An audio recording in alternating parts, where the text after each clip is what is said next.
أحبائنا المشاهدين، نحب نرحب بكم مرة تانية في برنامجكم علاجك في بيتك. والحلقة دي هنتكلم عن حاجة كلنا عندنا الأدوات بتاعتها والإمكانيات إننا نعملها.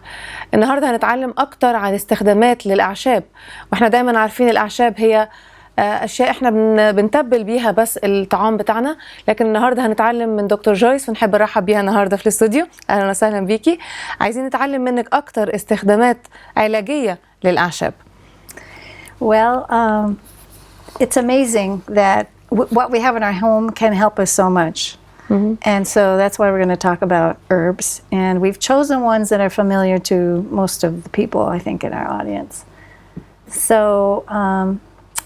how do we prepare them? Mm-hmm. The first easy way that we can do it at home is infusion, and that's also called steeping. It's basically pouring boiling water over the herbs and letting them sit for a time. Mm-hmm. So if you take, for instance, 500 cc's of boiling water, mm-hmm. and you pour it over, say, 30 grams of your herb, whichever herb it is, mm-hmm. and you leave it for at least 20 minutes, mm-hmm. and then you strain it, and then that's what you're going to use. If you're not going to drink it right away, mm-hmm. When it cools, of course, okay. then you want to put it in the refrigerator, but drink it soon. You'll mm-hmm. get more benefit from it. And for something like that, the average dose would be 1 tablespoon of mm-hmm. that liquid in water. تمام. And like a cup of water, say 3 times a day. 3 mm-hmm. times a day. حابين نعرف طيب ازاي هنعرف نحضر النوع ده من العلاج بالأعشاب البسيطة اللي موجودة في البيت. There's another one we call a decoction. Mm-hmm. It's very similar, except that you start with cold water. Mm-hmm. You use the same amount of dry herb, the 30 grams, but if you'd like to use fresh herb, then you double that amount. So mm-hmm. it would be 60 grams of the fresh herb, mm-hmm. and you start with 750 cc's of water, cold water, mm-hmm. and then you bring that to a boil. And then you boil it for 20 to 30 minutes, and then again strain it, and that's what you use. Now some people don't feel like they want to boil the herb. They're afraid that, you know, some mm-hmm. of the properties might be destroyed. Mm-hmm. So for them, we tell them to pulverize the herb, dry or fresh, mm-hmm. and using the same amount, either 30 grams for the dry or 60 grams for the fresh. And they soak it. They soak it mm-hmm. for 3 up to 12 hours. You can soak it in cool water, mm-hmm. and then you just bring it to a simmer. Mm-hmm. And so you don't boil it heavily. You just simmer it on the stove mm-hmm. for, say, 30 minutes. Mm-hmm. And again, you strain it and put it into your jar. And عشان ما نفقدش الزيوت العطرية اللي فيها كمان. Again, your dose would be 1 tablespoon mm-hmm. in, say, 30 cc's of water. Mm-hmm. So you dilute it a little bit, and then you take it 2 times a day. But you should use this decoction within 24 to 72 hours, because you don't want anything bad to grow in it. So that's another way to do it. You can do at home. طيب عايزين نعرف طرق تانية ممكن نعمل بيها العلاجات بالأعشاب. Well, you probably see things on the market and you wonder what are they mm-hmm. anyway. So you have things like tinctures. Mm-hmm. This is more difficult to do at home, but you can buy such things. And those, I just want our audience to know what they are. They are usually made with alcohol, and they're very mm-hmm. strong. Mm-hmm. And the herb part of it is very strong, and you would use much less, mm-hmm. and probably the bottle would tell you how to use it. Mm-hmm. Fluid extracts is another thing you see on the market, and sometimes that can be even more concentrated mm-hmm. than the tincture, and it can have it up to 5 times as strong or as strong herbal part of it. So again, you have to follow directions, because you only mm-hmm. want to take a small amount. Mm-hmm. And then the capsules and tablets, sometimes you can find them at pharmacies. Mm-hmm. And again, follow directions. That's the most important. أكيد. And the most concentrated that you'll see is essential oils of these herbs. And those you only use 1 or 2 drops. And again, you need to have some instructions of how to use that because it's so concentrated. تمام. طب حابين نعرف ازاي كمان نحافظ على الأعشاب دي وهي جافة أو ازاي نجففها بطريقة صحيحة. So if we're going to store them, it's best to store them in a glass jar away from the sun, away from the light. And we have to remember too that herbs lose their potency the longer we have them. And so we need to think of that as we only buy what we think we're going to use quickly, and then try to replace those with new herbs because they do lose their efficacy. تمام. طيب احنا عارفين ربنا خلقنا مختلفين. واختلاف ده بيدي برضو كمان احتياج مختلف كمان لأجسادنا. ازاي نعرف احتياج كل جسم مختلف عن التاني؟ ايه النوع الأعشاب اللي هو محتاجها أكتر من غيرها؟ Yes, that's very good that you mentioned this because it's so good to keep in mind what's going to work for one person may not work for another. Your reaction to an herb might be different, and so you always start them slowly and a small amount and see how they react. But as you can imagine, a larger person, it's going to take more for it to be effective. A smaller person, less. And it's a little bit of trial and error for the herbs. And the ones that we've chosen to talk about in this program are ones that they're very effective, but they're not the kind that can cause you a lot of problems. Oh, there is no side effect of that. Well, there could be side effects if we overuse them, and we'll talk about those, but they're not, because some herbs are so powerful, you really have to be careful. We're talking about ones we use at home, ones we know, and just give the few warnings because it's a whole study how to use herbs. صحيح. So we're just talking about simple things that we can use at home for our benefit. طيب بالنسبة كمان للأطفال، هل نقدر نستخدم الأعشاب دي معاهم هتكون أأمن من غيرها من العلاجات؟ Because many of these things will help children, but we don't want to give them an adult dose. أكيد. Right. So say we take an average adult weighing 70 kilograms. What we would do is find out what the child's weight is and divide that into the adult weight and see what proportion it is and then give that proportion of the adult dose. بالوزن يعني نقدر نعرفها. Yes, or measurement. For instance, if our child is 23 kilos and we have the adult dose of being 70, when we divide that, we find the child's weight is 1/3 of the adult weight. Yeah. And so instead of giving them a whole tablespoon, we would give them a teaspoon, which is 1/3 of a tablespoon, because their weight is also. ممتاز. طيب بالنسبة للحوامل، هل في أي شيء ممكن تقوليه لنا عن الموضوع يفيد أكتر الست الحامل لو عايزة تعالج نفسها مرات بالأعشاب يكون أفضل كمان من الأدوية المصنعة؟ And any medication that you see, at the end of it always says, warning, pregnancy, ask your doctor.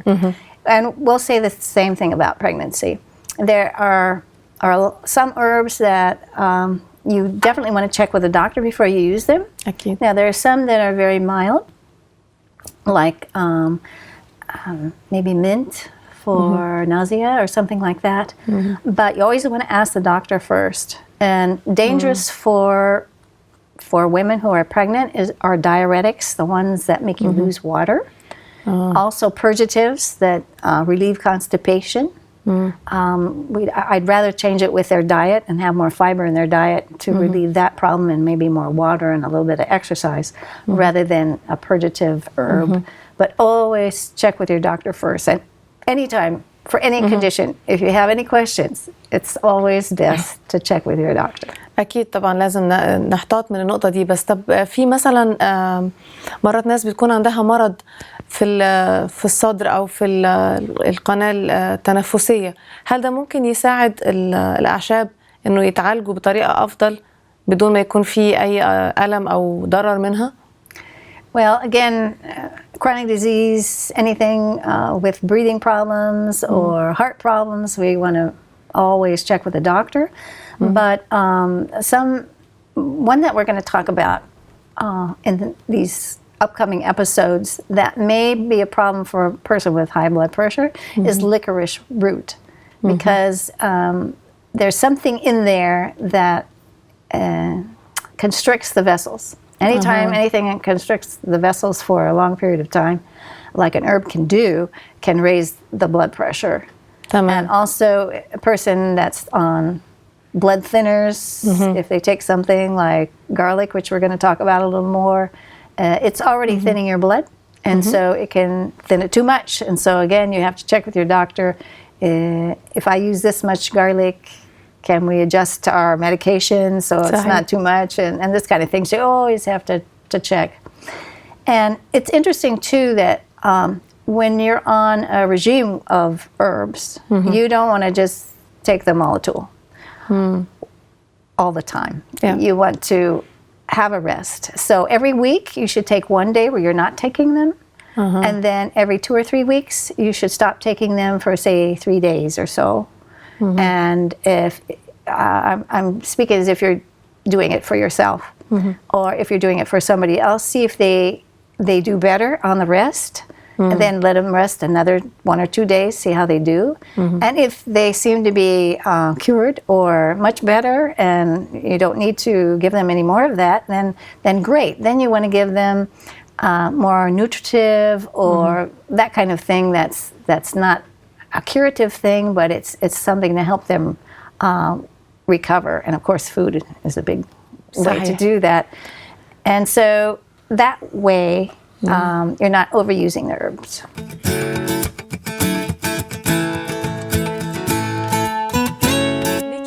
حابين تقولي لنا ايه الاعشاب؟ احنا عندنا ملايين من الاعشاب، ازاي نقدر نختار ايه اللي ممكن نستخدمه، وايه اكتر اعشاب مستخدمه في العلاجات المنزليه؟ Well, we want to start with what are listed as the most important herbs and the ones that are familiar to us. So I was looking in the Natural Remedies Encyclopedia. Now they list 126 important herbs, but they also grade them as the 5 most important, and they go to the next 5, etc., etc. So we're going to start with what we are familiar with in this part of the world for the first 5 most important. And they are charcoal, cayenne pepper, and garlic, and peppermint. 4 out of the 5 we're familiar with in this part of the world, so we'll talk about those. صحيح، الأربعة متاحين كمان موجودين في البيوت في الغالب. Now, it may seem funny to talk about charcoal because charcoal is not really an herb, but it's such an important remedy that it's listed as one of the first 5. طيب عايزين نبدأ بالفحم، ازاي ممكن نستخدمه؟ So let's start with that one. Although it's not an herb, it's made from wood. We talked about this a little bit in another episode. It's made of wood that's burned in the earth with very little oxygen. And so after it's burned and cooled, then it becomes very porous. And that's the quality that we want. Very porous. Each centimeter that's a cube, each side of that cube of charcoal can adsorb, not absorb, but adsorb many poisons. And there's 30 different poisons, and 29 of them charcoal can actually adsorb. In other words, it renders them harmless. And that's why even today, even though it's an old remedy, even today it's used in hospitals for poisoning. And that's one of the main uses in hospitals. When children come in and have taken something they shouldn't, maybe their parents' medication, whatever, they can use that to help with stopping the poison from getting into the system.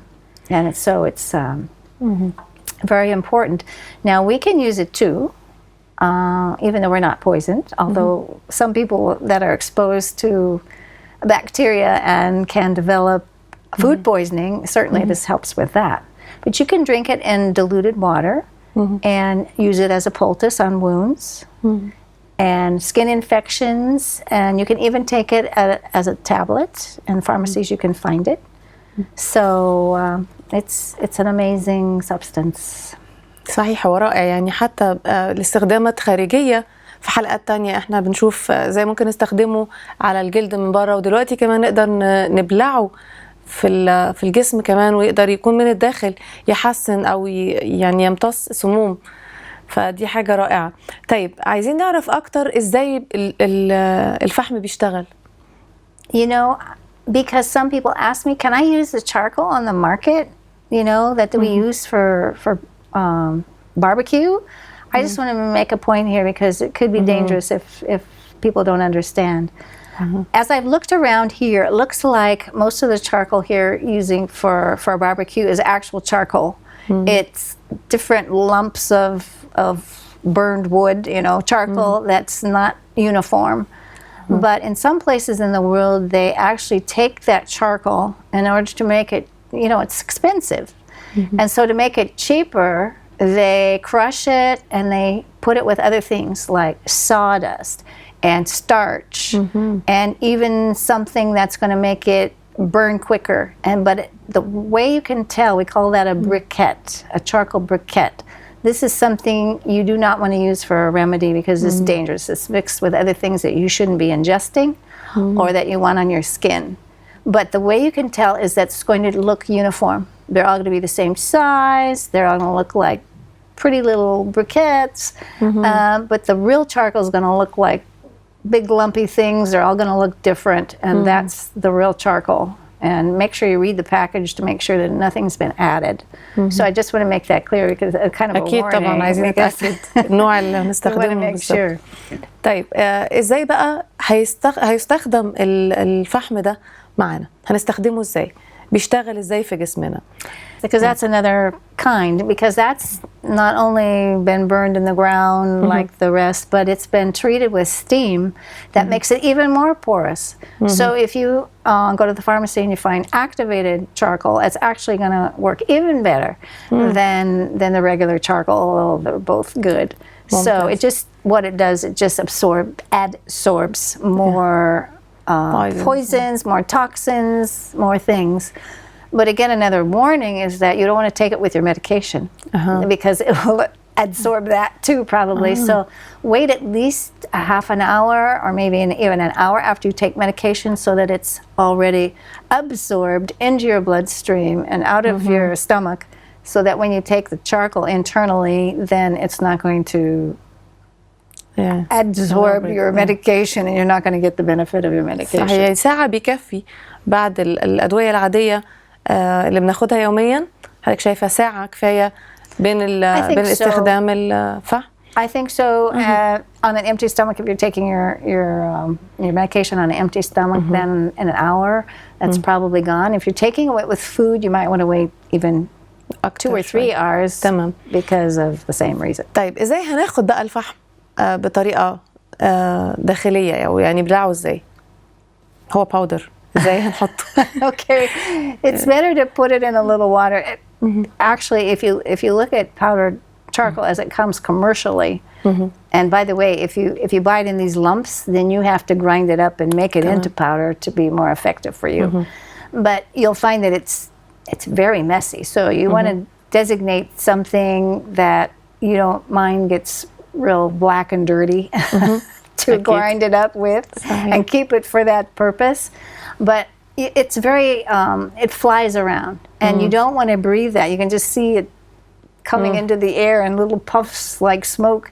You don't want to breathe that because that's very difficult. So you want to keep it in an area where you're not going to breathe any of that. If you're going to be around the air, you want to wear a mask.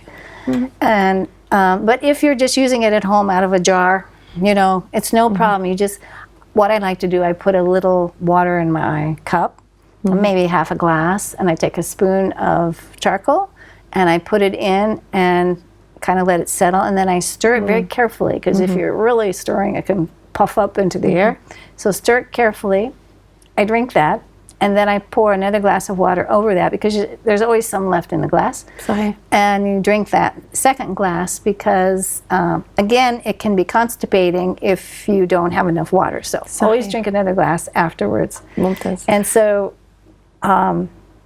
It's amazing. Even people who arrive at the hospital in an overdose of heroin or opium or something like that, if they give, it's the same way, diluted in water and given, if they're unconscious, they can even give it through a tube, a stomach tube, and it can actually bring that person out of that stupor that they're in.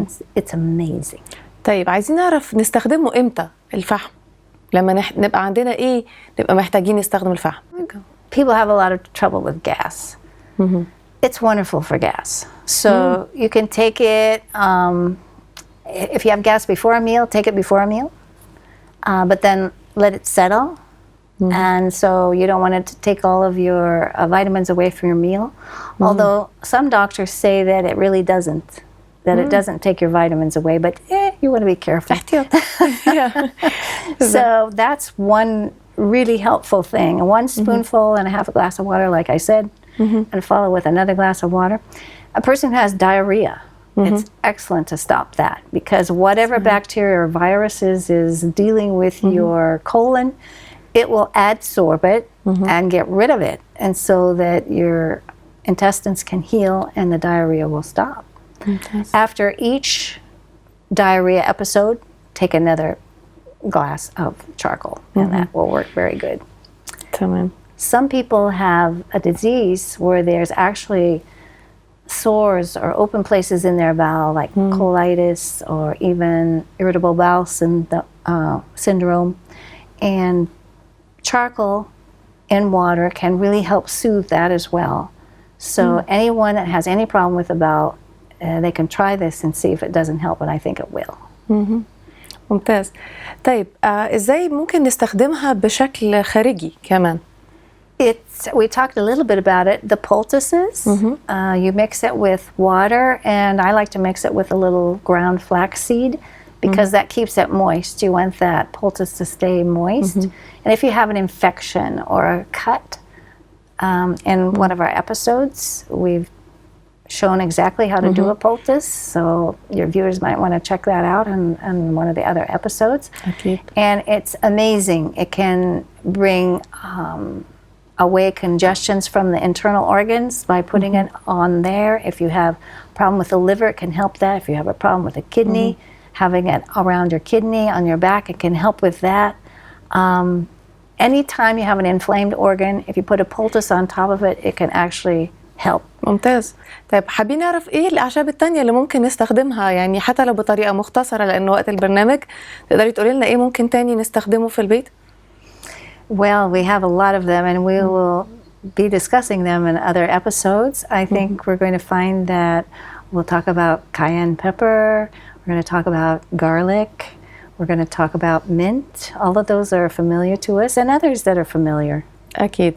طيب أحبائنا المشاهدين، لأنه وقت البرنامج بتاعنا خلص معاكم النهاردة، حابين نترككم في رعاية الله وننتظر منكم إيميلاتكم علشان تعرفوا أكتر في حلقات مختلفة عن الأعشاب. إحنا هنحاول نغطي الجزء بتاع الأعشاب الأخرى، بس حابين كمان نسمع تعليقاتكم وننتظر منكم مراسلاتكم على الإيميل اللي بيظهر قدامكم على الشاشة، ونشوفكم في حلقات جاية إن شاء الله.